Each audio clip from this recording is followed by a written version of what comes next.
Right తెలంగాణకు సంబంధించి మరో ఎగ్జిట్ పోల్ ఫలితం వచ్చింది. తెలంగాణ పార్లమెంట్ ఎన్నికల్లో ఇండియా టీవీకి సంబంధించిన ఎగ్జిట్ పోల్ ఫలితం కొద్దిసేపటి క్రితమే రిలీజ్ అయింది. బీజేపీకి 8 నుంచి 10 సీట్లు రాబోతున్నాయని ఇండియా టీవీ ఎగ్జిట్ పోల్ లో తేలింది. కాంగ్రెస్ కు 6 నుంచి 8, బీఆర్ఎస్ కు 0 నుంచి 1. అంటే అది మెదక్ సీటు వస్తే రావచ్చు, లేకపోతే లేదు. ఎంఐఎం 1 సీటు అంటే మాధవి లత ఓడిపోబోతోంది, అసదుద్దీన్ ఓవైసీ గెలవబోతోందని ఇండియా టుడే ఎగ్జిట్ పోల్ లో తేలింది. So India Today exit poll సంబంధించి మరొకసారి చూద్దాం. 8 నుంచి 10 సీట్లు బీజేపీకి రాబోతున్నాయి, కాంగ్రెస్ పార్టీకి 6 నుంచి 8 రాబోతున్నాయి. 10 సీట్లు వస్తే గనక డబుల్ డిజిట్. అమిత్ షా, మోడీ పదే పదే అన్నారు తెలంగాణలో డబుల్ డిజిట్ గెలుస్తామని. ఇండియా టీవీ ఎగ్జిట్ పోల్ ప్రకారం కాంగ్రెస్ కంటే చాలా క్లియర్ గా ముందంజలో మనకున్నట్టుగా అర్థమవుతుంది. ఇండియా టీవీ సిఎన్ఎక్స్ ఎగ్జిట్ పోల్లో కాంగ్రెస్ పార్టీ 6 నుంచి 8 సీట్లు, బీఆర్ఎస్ 0 నుంచి 1.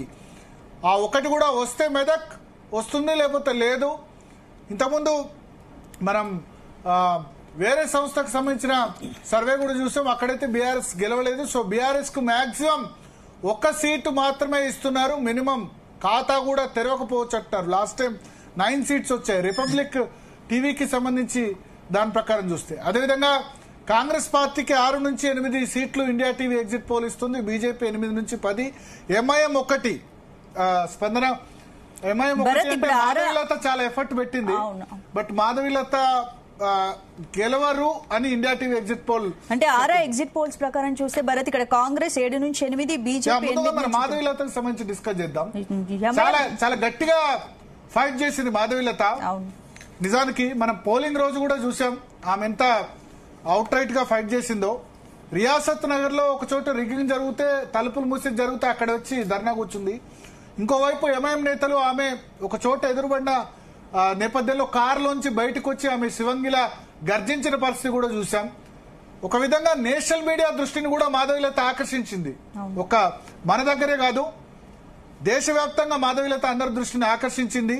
ప్రధానమంత్రి నరేంద్ర మోడీ కూడా ఆమె ఒక టీవీ ఛానల్కి ఇంటర్వ్యూ ఇస్తే దాన్ని ట్వీట్ చేసి చూడండి మాధవీలత ఇంటర్వ్యూ అందరు చూడండి అని చెప్పి ఆయన రికమెండ్ చేశారు. But Hyderabad parliament seat is very difficult స్పందన గెలవడం. ఇక్కడ ఆరా ఎగ్జిట్ పోల్స్ లో అదే చెప్తోంది ఎంఐఎంకి వస్తుందని. ఇండియా టీవీ ఎగ్జిట్ పోల్స్ చూస్తే కూడా ఎంఐఎంకే ఓటేసింది కాబట్టి సో మొత్తానికి ఇక్కడ ఎంఐఎం గెలిచే అవకాశాలు ఇక్కడ ఎక్కువగా. ఎందుకు అక్కడ ఎంఐఎం గెలిచే అవకాశాలు ఉన్నాయని చెప్తున్నానంటే, ఒకటి బేసిక్ గా మైనారిటీ పాపులేషన్ 55% ప్లస్ ఉంది అక్కడ. సో మైనారిటీ ఓట్లు మాధవీలతకు పడ్డాయంటే మోస్ట్లీ 90% పడలేదని ఆ రోజు జరిగిన దానిలో తెలియదు. అంటే అంతకుముందు కొంత ఆశ ఉండేది, షియా సెక్షన్ వేయచ్చు, పశ్చిమందా ముస్లిమ్స్ వేయచ్చు, ముస్లింలో ఉమెన్ కొంత మాధవీలతకు ఓటు వేయచ్చు, ప్రోగ్రెసివ్ ఉమెన్, ప్రోగ్రెసివ్ ముస్లిమ్స్ అంటే కొంత రిచ్ ఉన్న వాళ్ళు, ఎందుకంటే పాత బస్తీ డెవలప్ కాలేదు కాబట్టి మాధవీలత గెలవచ్చని చాలా మంది హోప్స్ పెట్టుకున్నారు. బట్ పోలింగ్ జరిగిన తీర్థనుల తర్వాత ఆమె కూడా కొంత కాన్ఫిడెంట్ గా లేదు. సో దాని ప్రకారం చూస్తే మాత్రం మాధవీలత ఎంఐఎం నుంచి గట్టి పోటీ అయితే ఆమె ఇచ్చారు. బట్ ఎంత % తో వెళ్తుందన్న చూడలేం. ఎందుకంటే బట్ లాస్ట్ టైం 2 lakhs మెజార్టీతో అసదుద్దీన్ ఓవైసీ చాలా ఈజీగా గెలిచారు. 1980 నుంచి ఎంఐఎం ఆ సీటు గెలుచుకుంటూ వస్తుంది, ఇప్పటి వరకు ఓడిపోలేదు. 1980 నుంచి 1996 లో వెంకయ్యనాయుడు కొంత గట్టి పోటీని ఇచ్చారు. వెంకయ్యనాయుడు అప్పుడు హైదరాబాద్ పార్లమెంట్ సీట్ నుంచి.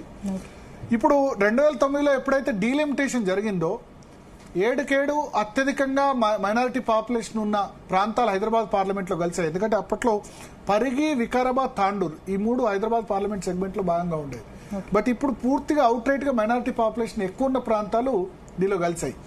అప్పుడు కొంత సికింద్రాబాద్ కలవడం వల్ల ఇప్పుడు చార్మినార్ లో మోస్ట్లీ ఎక్కువ ముస్లిం పాపులేషన్ ఎక్కువ ఉంది, బహదూర్పురాలో చాలా ఎక్కువ ఉంటుంది, యాకత్పుర, కార్వాన్, కొంత గోషామాల్ ఒకటే హిందూ డామినేటెడ్ ఏరియా అక్కడ రాజాసింగ్ గెలిచే చోట, మలక్పేట, తర్వాత నాంపల్లి సికింద్రాబాద్ కిందికి వస్తుంది. సో ఓవరాల్ గా చూసుకుంటే గనక ఇప్పటి వరకు 2 ఎగ్జిట్ పోల్స్ వచ్చాయి. హైదరాబాద్ పార్లమెంట్ సెగ్మెంట్ సంబంధించి అయితే మాధవీలత గెలిచే అవకాశం లేదని ఇండియా టీవీ ఎగ్జిట్ పోల్ లో చెప్తుంది. ఆరా మస్తాన్ కూడా అదే చెప్తున్నారు. సో ఓవరాల్ గా ఇండియా టీవీ ఎగ్జిట్ పోల్ తెలంగాణకు సంబంధించి సినాప్సిస్ తీసుకుంటే బీజేపీ ఎక్కువ సీట్లు సాధించబోతుంది కాంగ్రెస్ పార్టీ కంటే. కాంగ్రెస్ పార్టీకి 6 నుంచి 8 ఇస్తే బీజేపీకి 8 నుంచి 10 ఇచ్చారు. డబుల్ డిజిట్ సాధించిన ఆశ్చర్యం లేదంటారు. ఇంతకుముందు రచనారెడ్డి మాట్లాడుతూ ఆమె అయితే ఇంకా ఎక్కువ సీట్లు కూడా రావచ్చు, 12 సీట్లు రావచ్చు అని ఆమె చెప్తున్నారు. సో చూడాలి, మనం దీనికి సంబంధించి చాలా ఇంట్రెస్టింగ్ ఫలితాలు వస్తున్నాయి ఎగ్జిట్ పోల్లో. తెలంగాణకు సంబంధించి ఇప్పటి వరకు వెళ్ళిన ఎగ్జిట్ పోల్స్ 6వ స్థానం కూడా అదే ఇచ్చారు. 8 నుంచి 9 బీజేపీ, 7 నుంచి 8